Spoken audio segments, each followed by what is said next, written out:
अस्सलाम वालेकुम दोस्तों, कैसे हैं सब। उम्मीद है खैरियत से होंगे। तो दोस्तों, तारीख के झरोकों में झांकने के लिए तैयार हो जाएं। आज हम बात करेंगे उन जंगों के बारे में जिन्होंने यूरोप और मशरिक़ वस्ता की तारीख बदल कर रख दी। ये वो जंगें हैं जिन्हें दुनिया सलीबी जंगों के नाम से जानती है। आखिर क्यों हज़ारों मील दूर से यूरोपी सिपाही सरजमीन मुक़द्दस की जानिब निकले?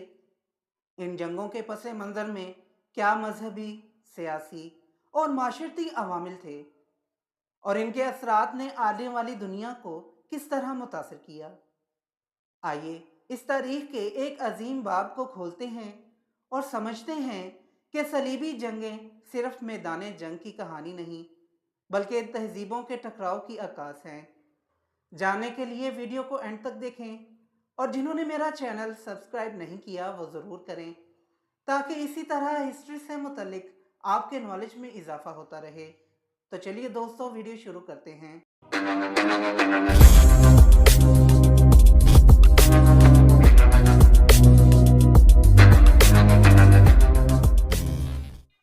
सलीबी जंगें इंसानी तारीख का एक नहायत अहम और पेचीदा दौर हैं, जो 11वीं से 13वीं सदी के दौरान मगरबी यूरोप के ईसाइयों और मशरिक़ वस्ता के मुसलमानों के दरमियान लड़ी गईं।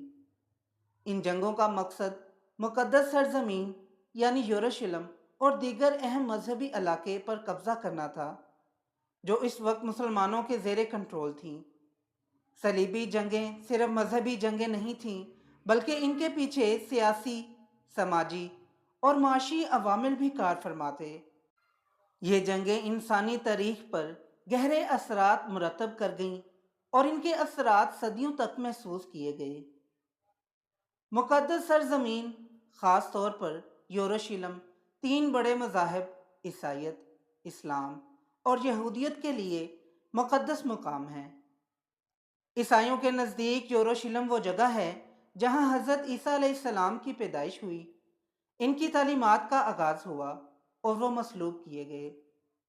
मुसलमानों के लिए वो मुकाम जहाँ से हज़रत मोहम्मद मुस्तफ़ा सल्लल्लाहु अलैहि वसल्लम ने मेराज का सफ़र किया। यहूदियों में यरूशलेम को हैकल सुलेमानी की वजह से अहमियत हासिल है। 11वीं सदी तक यरूशलेम और इसके इर्द गिर्द के इलाके मुसलमानों के कब्जे में थे। जब सल्जूक तुर्कों ने इन इलाकों पर अपना कंट्रोल मजबूत किया और ईसाई ज़ायरीन के लिए मुक़द्दस मकामात तक रसाई मुश्किल हो गई, तो मगरबी ईसाई दुनिया में इस पर शदीद रद्द अमल हुआ। 11वीं सदी के यूरोप में जागीरदाना निज़ाम राइज था, जिसकी वजह से सरदारों और जागीरदारों के दरमियान मुसलसल तनाज़ात होते रहते थे। मगरबी यूरोप के बादशाह और पापाए रूम इन तनाज़ात को कम करने के ख्वाह थे। सलीबी जंगों ने एक मुश्तरका मकसद फराहम किया, जिसके तहत यूरोप के मुख्तलिफ गिरोह एक दुश्मन यानी मुसलमान के खिलाफ मुत्तहिद हो गए।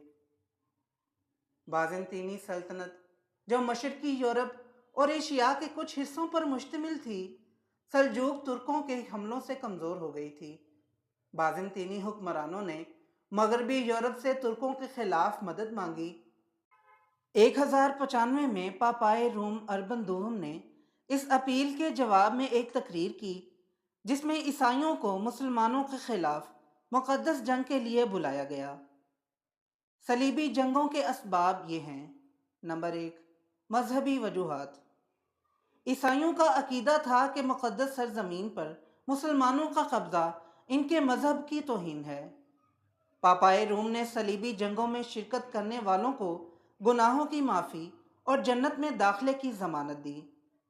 ईसाई दुनिया में ये तसव्वुर आम था कि मुसलमानों के खिलाफ जंग मजहब की खिदमत है। नंबर 2, सियासी वजूहात। यूरोप के बादशाह और पापाए रूम अपनी सियासी ताकत को मजबूत करना चाहते थे। जागीरदारों को अपनी ज़मीनें छोड़कर मशरिक़ वस्ता में नई ज़मीनों और दौलत की तलाश का मौका मिला। बाज़ंतीनी सल्तनत को सल्जूक तुर्कों के खिलाफ मदद दरकार थी, जिसने मगरबी यूरोप को मुदाखलत का जवाज़ फराहम किया। नंबर 3, मुआशी वजूहात। मशरिक़ वस्ता की सरजमीन तजारती रास्तों के लिए अहम थी, عیسائی تاجروں نے ان جنگوں کے ذریعے مشرق وسطیٰ کی دولت اور وسائل پر قبضہ کرنے کی کوشش کی۔ یورپ کے غریب کسان اور جنگجو ان جنگوں کے ذریعے معاشی خوشحالی حاصل کرنے کی امید رکھتے تھے۔ پہلی صلیبی جنگ۔ یہ جنگ 1096 میں شروع ہوئی اور عیسائی افواج نے 1099 عیسوی میں یروشلم پر قبضہ کیا۔ اس جنگ کے دوران عیسائیوں نے مقدس سرزمین میں کئی عیسائی ریاستیں قائم کی، جیسے یروشلم کی بادشاہت، انطاکیہ کی ریاست اور اڈیسا کی ریاست۔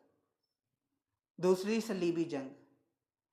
1144 میں مسلمانوں نے اڈیسا پر دوبارہ قبضہ کر لیا، جس کے بعد یورپ میں دوسری صلیبی جنگ کا آغاز ہوا۔